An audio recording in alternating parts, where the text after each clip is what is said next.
యెహోవా దేవుడు తన కుమారుడిని ఈ లోకానికి ఒక ప్రత్యేకమైన సేవకునిగా పంపించినట్లు మనం చూస్తుంటున్నాం. యేసుక్రీస్తు దేవునిచే ఏర్పరచబడినటువంటి వాడంటండి. ఈ ప్రత్యేక సేవకుడు ఎవరి చేత ఏర్పరచబడిన వాడు? యెహోవా దేవుని చేత మన కొరకు చేయబడినటువంటి వాడు. ఆయన ఏర్పాటు చేసుకున్నాడు కనుక ఆయన ఆ తండ్రికి ఎలాంటి వాడంట? ఇష్టుడు అని జ్ఞాపకం చేయబడి, నిన్ను నన్ను మనందరినీ దేవుడు ఏర్పాటు చేసుకున్నాడు.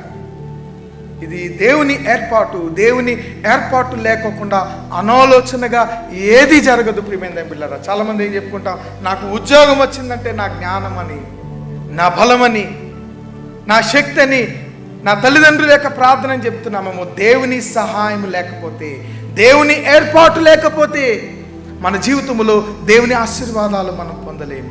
ఈరోజు యాజక పరిచర్య చేయటానికి ఇక్కడ మేము కూర్చున్నామంటే ఇది దేవుని సంకల్పం. ఇది దేవుని ఏర్పాటు. ఇది మనుషులు ఏర్పాటు చేసిన ఏర్పాట్లు కాదు. ఇది దేవుడు ఏర్పాటు చేసిన ఏర్పాటు.